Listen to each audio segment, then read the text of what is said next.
Alright, so we have spent the past 4 episodes working on this custom front bumper for my one-off wide-body MGB GT, which I finally found a name for. I'm going to call it the RWMGB. And the reason for that is it's inspired by RWB, the brand, by Nakai-san and all of his builds. He's literally the reason why I started building cars the way I wanted to rather than the way other people wanted me to. And this is kind of a tribute to that. I can't afford an air-cooled 911, but I can afford an old rusty MG, and so we're going to make it super, super wide. Speaking of which, the rear wheel parts are in the mail. They're on the way. And what we've been doing up to this point is getting the front end ready and basically fabricated and done before the rear stuff gets here so that I can move from the front to the rear and get this thing back on the road. And we have been moving very quickly, especially with the amount of work that needed to be done on the front bumper of the car. Now, it is almost done. It's not 100% there, and I'm going to take a break from it. I need to think through some things. I got to solve some problems, and I just want to take my time so I do it well and do it quickly. That's the big thing here, is producing stuff like this quickly is a little bit difficult, but I think I have a solution for the fenders in the rear that are the rear of the front fenders that is going to make producing them much, much easier. What I learned with the front bumper is that the closer you can get to a finished part in the beginning, the better it looks in the end and the faster the whole process goes. So I have a plan to get these things a lot closer, and it's going to require us kind of ditching everything we've done so far. But it was good R&D, and it gave me a design that I like and that I know I can work with. So that's really cool. But before we do any of that, I gotta take some measurements and we gotta run to the store.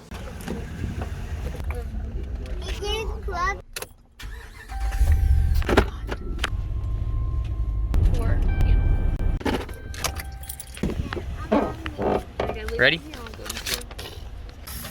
how are you holding me up here? They're only 13 inches wide. Sinking you. I'm not sinking you. You got plenty of space to sit. Let's go.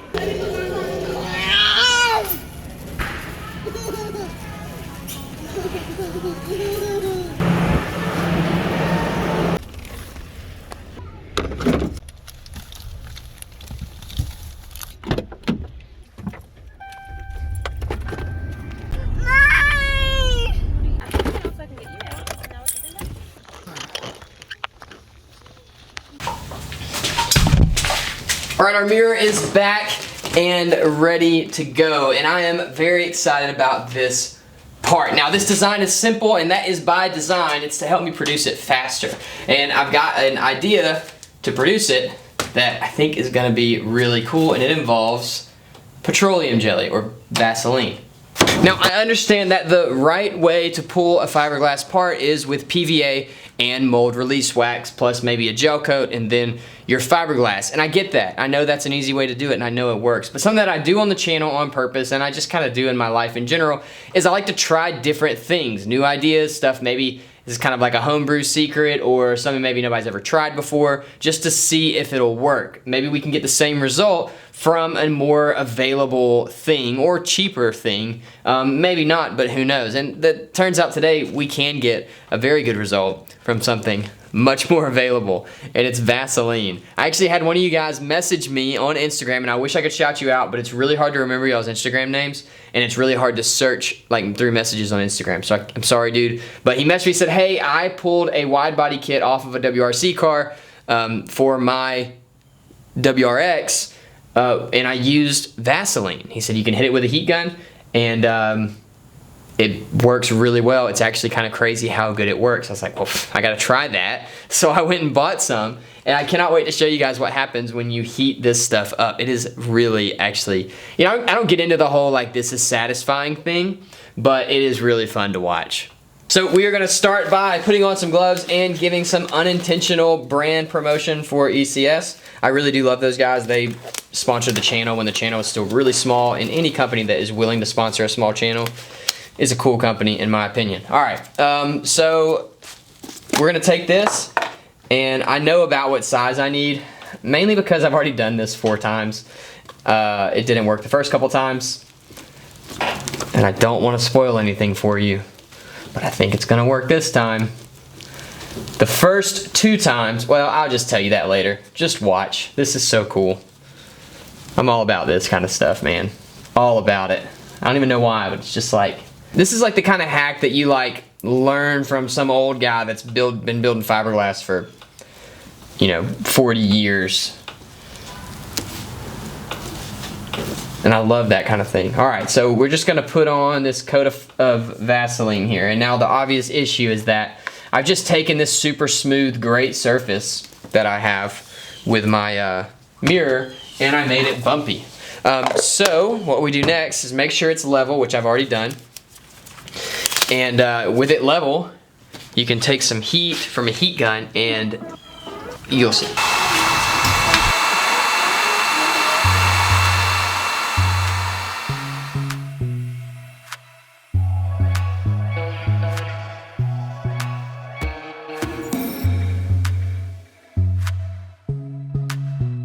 Now we let it cool. And that surface is already looking really, really flat. Really great. We'll be back in just a second. So this is dried to kind of an even haze, and this is just a flat, even layer of petroleum. And what we're gonna do next is we'll lay out some resin just like we would do any other time, and then 2 layers of fiberglass cloth and let it dry, and it literally will just peel right off of the glass. It's amazing. All right, so our piece is dry now. And it should just, okay. Pull right up. There you go.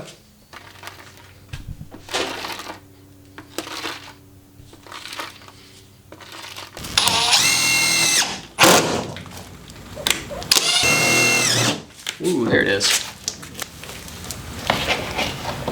It's gonna go something like that.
With that, we have a part that worked really well.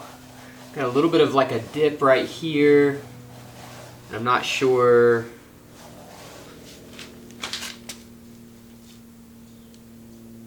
how I want to deal with that. Let's see. What does it look like? Oh, that's not bad.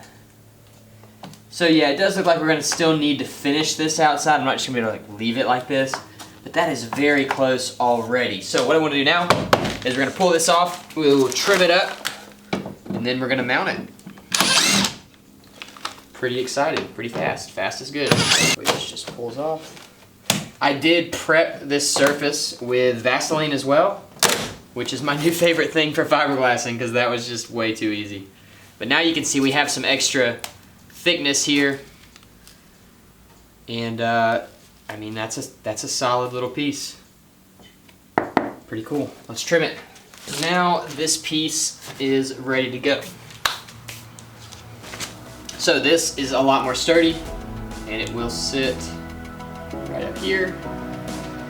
Mount like, I mean, just like we had it. Man, that was easy. I love easy. Easy's good.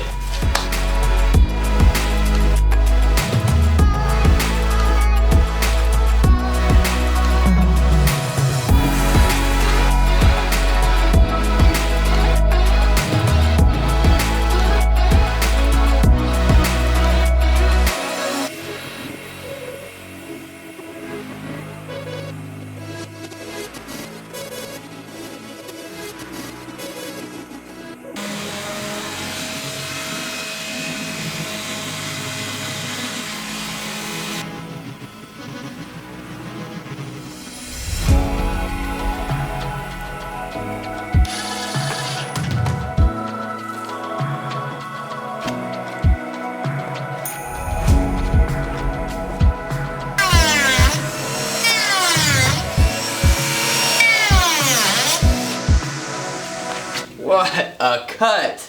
What a cut. I cannot believe that was a total guess. That's hilarious, man.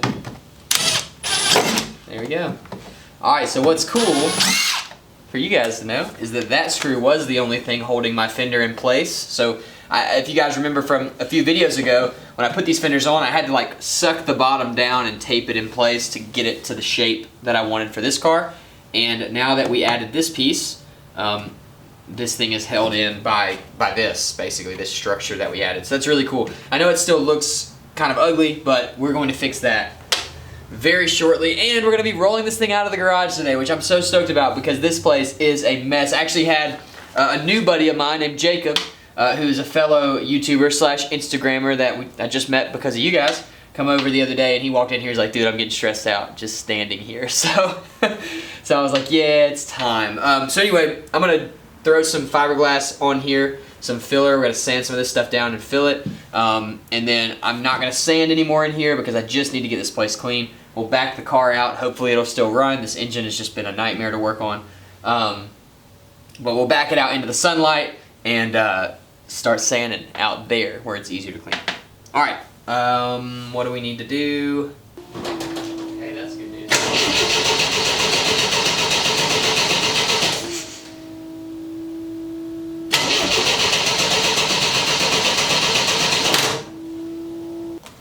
Can't say I'm surprised, but let's see what we can do. Doesn't. I mean, we got fuel going there. I talk all the time about how like every Toyota I've worked on has just wanted to run, and what I mean by that is like you give it just a little bit and it may not run well, but it'll run. It'll at least just run, and then you can kind of sort everything out. This car, this engine does not want to run. It does not want to run. I think that's why you see so much stuff on the internet of how to fix just common stuff on these things, because I think they're just, I mean, I don't know, maybe I'm just hating too hard on it, but for me, it has not wanted to run. It feels like I'm working on like a BMW or something. They also don't like running if they're over 60,000 miles. Here we go. Alright, we're getting fuel. Something's not happy.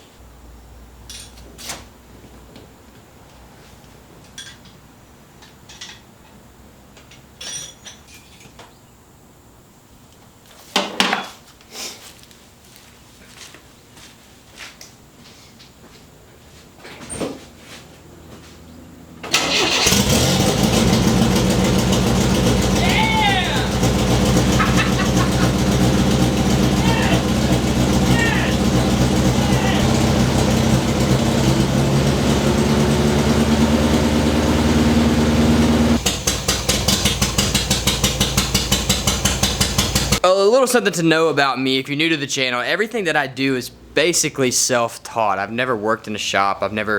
My dad wasn't really into cars. I mean, he's into cars, but he wasn't like a mechanic or anything like that. And I am not like I'm not like an engineer-minded person. I like that kind of stuff. I think it's really cool. But I'm much more gravitate towards the artistic side of cars than the engineering side. So anytime I figure something out, it's a big deal, and I'm really excited about this because I was able to figure out what was wrong. So maybe I am learning something. I feel like I'm just wandering in the dark sometimes when it comes to working on engines and stuff. But I was able to get it to run, and I'm really excited and proud of myself. So that's awesome. All right, so I did learn something. My leak is not coming from the engine. I don't know if you guys can see that, but that oil level is perfect, right on the max line, which is awesome. So my engine gaskets that I replaced did work, but it looks like my transmission is leaking, which may be a good thing actually because it does shift very rough, and if it's leaking oil, that would be why. So that'd be great. Maybe it means I don't need a rebuild, because I do want to sell this engine and trans if they're functional when I do go to the swap. But engine's in good shape, oil still looks great, which is surprising to say the least. So I think we are good to drive this thing. Alright, so I've worked out that this is definitely a timing issue, and since the only part of the timing system that I haven't really replaced is the distributor, I'm going to start there. Now, everything else has really been replaced, so I'm fairly positive this is going to be it. But we have a local like Euro parts supplier that does kind of classic European car parts, which is really convenient to have. And I went down there and got a new set of points and a condenser, which was really awesome, super reasonably priced, and he had them in stock. So I'm gonna pull the distributor out, which I've done several times now, and replace these. And if nothing else, this car is teaching me about old school mechanics, because I've replaced and fixed and resealed I think everything so far, other than actually pulling like pistons out of the engine. We've done a lot. But for you guys that are new and maybe didn't see the beginning of this, this car sat for 27 years before I bought it, which I wasn't actually aware of until I got there, and then I fell in love. So it hasn't run in a really, really long time. It hasn't driven in even longer. And so this is just kind of part of that. Your stuff just starts to break when you start winding it up after it's sitting for so long. And I think this is gonna solve our problem, but we'll see.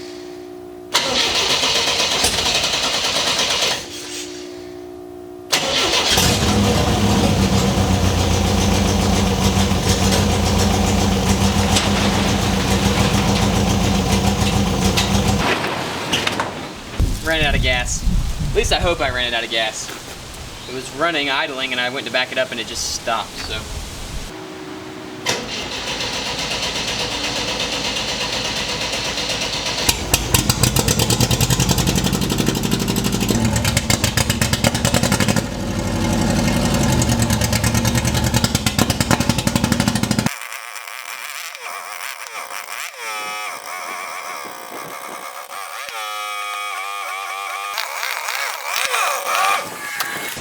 Alright, so I don't know how much I'm gonna leave in the video, but this is just a lesson.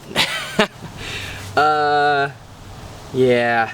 So it's not running great, as you can tell. Now, what you guys don't know, because I just haven't said it in the video, is that within 2 days of it sitting, the carburetor started giving me this kind of problem where it didn't really want to run, and the gas pedal started sticking really bad, and WD-40 wouldn't fix it. None of the normal things would fix it. Fixing the cable wouldn't fix it. It's all stuff I worked on off camera and thought, oh, it'll figure it itself out, or I'll figure it out later.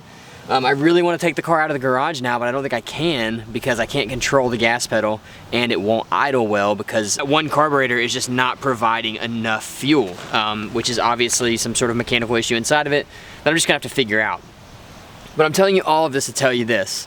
A lot of times on YouTube, you don't get to see everything, and so like it's easy to look at somebody's shop or look at a build they're doing and say you should have done this, or you need to go do that, or you should sweep more, or you should, you know, fill in the blank. But the problem is with YouTube, you don't see everything, you know, and so there's a lot of stuff going on behind the scenes that you just don't know about. So I guess if you're thinking about criticizing someone on YouTube, there's more stuff going on.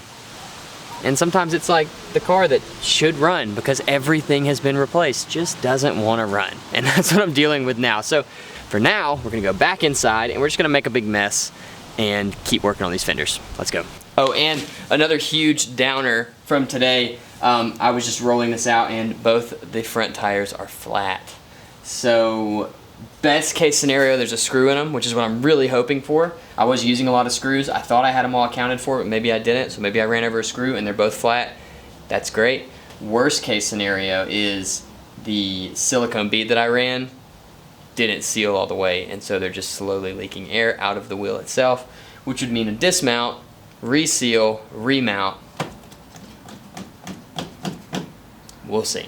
But you know what? I am gonna take a second to clean because this is getting out of hand. Ready? And clean. Okay, so it's not clean, but it's a lot better. I can at least move around in here. I really need to get the car out for it to get cleaned. And well, I just saw I can't drive the car, so.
Alright, so now the move is going to be, you can see kind of this edge right here, that it's kind of where the two pieces overlap. We're going to be kind of just adding in filler and sanding, adding in filler and sanding until you can't see that line anymore, which should take maybe 1 or 2 more coats. But I really want to do that outside. Now overall, I'm really excited about the look of this. I think the shape is really cool, especially when you look from the back, and I'll show you guys from back here. This angle down the car, I don't know how well you'll be able to see it on camera. But this is one of my favorites because the body just kind of goes out and just keeps going out to meet the wheel. But we need a new perspective. We've been looking at this thing in the garage for weeks now, and I really want to get it out and show it to you guys, and to myself for that matter, out of the garage. Be able to step back and just look at the design that we've come up with. So I think I'm going to shift gears here. I'm going to stop doing body work on the fenders because that's all super straightforward. I know what I need to do, and I think it's going to be pretty simple. And I'm going to move to pulling the carburetors back off and figuring out what's going on with the gas pedal. That way I can actually drive this thing. We'll throw some air in these, see if we can find the leaks, and then we'll be able to back it out into the sunlight and actually look at it from, you know, a normal distance, not this close. So I think it'll be really good for me to kind of see the overall design. I think it'll be good for you guys too, just to see kind of where this thing is going. So let's get those carbs off. This is just for the guys that watched the whole video. 1 second. Been saving some stuff. Oh, yeah. For a special day. And I'm wondering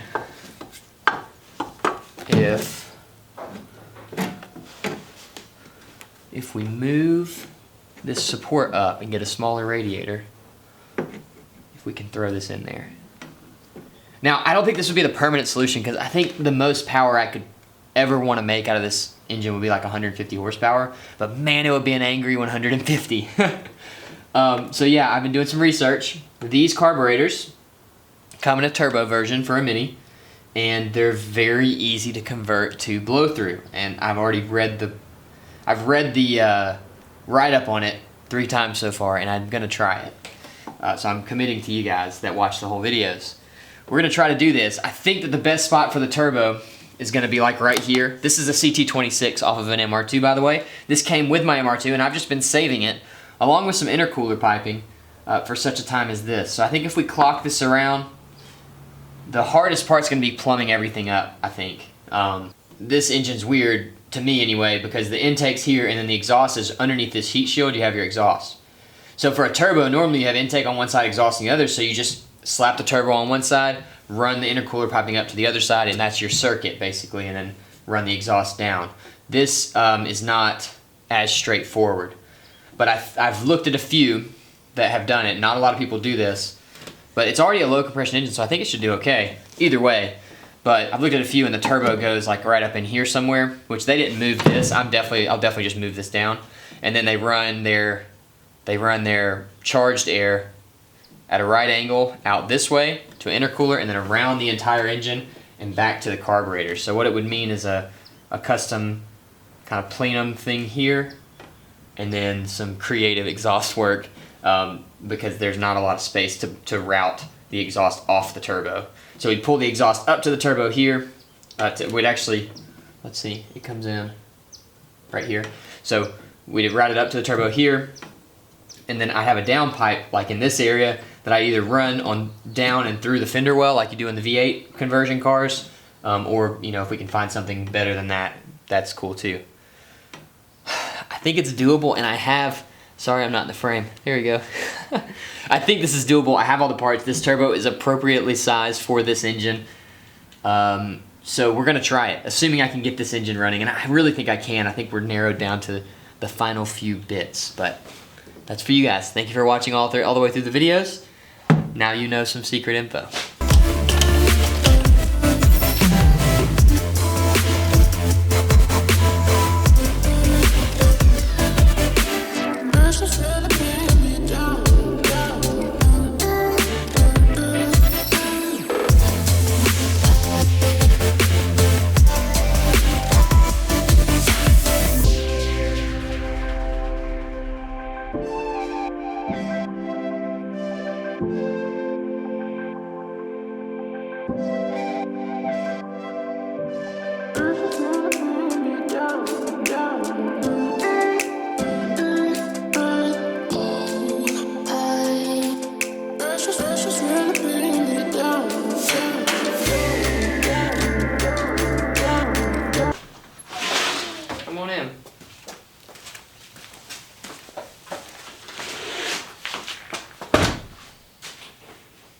What's up? Daddy. What? You have no wheel? Huh? You have no wheel? Yeah, my wheels are broken. I gotta fix them. I know. Didn't you do these wheels? Yeah, those are the wheels I gotta fix. Oh. Okay, Vigo. They're leaking. They're leaking air. Oh. Yeah, it's bad. Oh, we have to be up. I'll be up. What? No, don't do that. That'll break them, make them scratched up.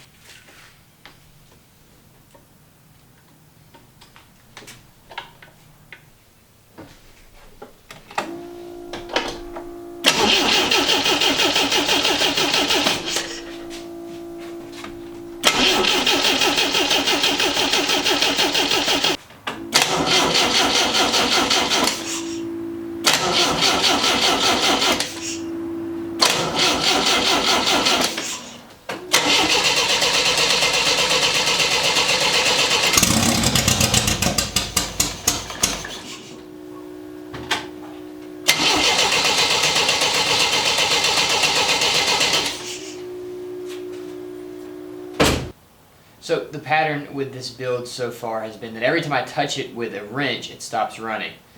And that is the case again today. So yesterday I had it running fine, everything was going good. This carburetor, the forward carburetor, was not drawing, or was drawing in too much air technically, or not enough fuel, however you want to look at it. The air-fuel ratio was off, it was running lean on that carburetor.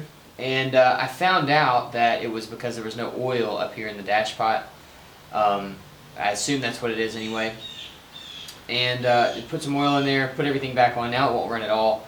And it seems like it's not getting fuel. And I don't know why it's not getting fuel. There's fuel going through the carburetors. There's fuel passing between each carburetor like it's supposed to through the line. So I'm not sure what's going on. But it looks like I've got to pull the carburetors off again. I'm going to save you from all this. We'll cut to, I don't know, sometime in the future where maybe everything is better.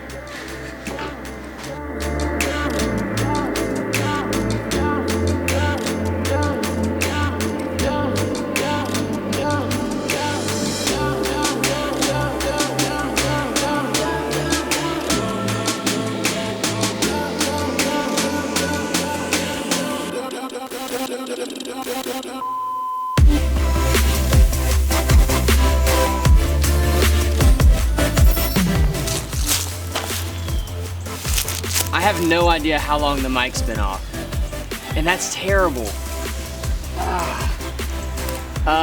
Well, I got it to run, but it doesn't turn because I have to clearance the fenders some more. So I wanted to drive it up and down the street for you guys, but I can't.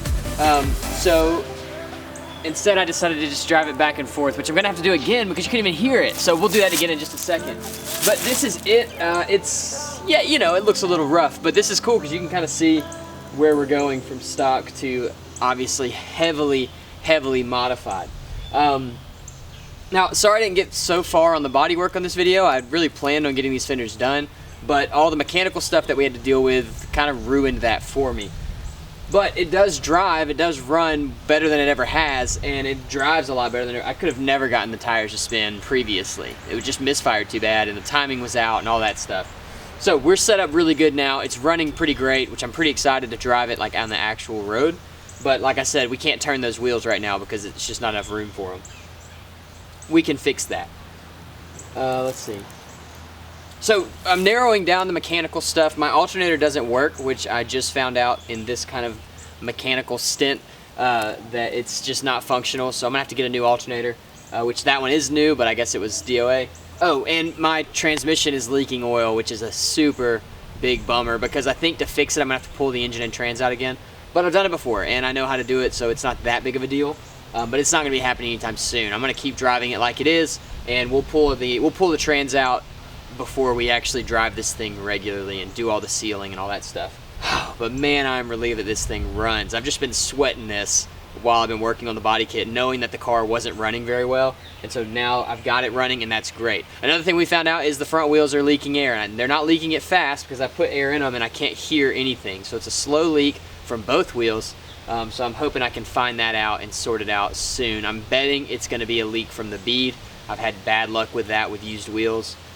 So hopefully maybe we can throw some sealant in there. I don't know. We'll figure it out. But overall, the car does run. The front end looks great, but it has to come down like 3 inches, so I don't know how we're going to achieve that. Well, we could probably get away with 2, but most kits for lowering this car are like 1 inch. So we're going to have to figure something out there to keep from having like bumps here and all kinds of crazy stuff. So in the next one, I'm going to finish out these fenders. I've just got to build kind of the bottom part of it and then smooth everything out. It should be pretty easy. And then we'll go back to finishing the bumper. My wheels came in, the new parts came in, and they are sick. They're gonna be so wide. So as soon as we finish that bumper, we'll just roll right into the rear. The front is super wide, like it's way wider than stock, and it's gonna look narrow compared to the rear. I cannot wait to show you guys. All of that's coming next weekend on Build. We'll see ya. Oh, but don't click yet. Don't click. I'm gonna make the tires spin. I think it's got a limited slip.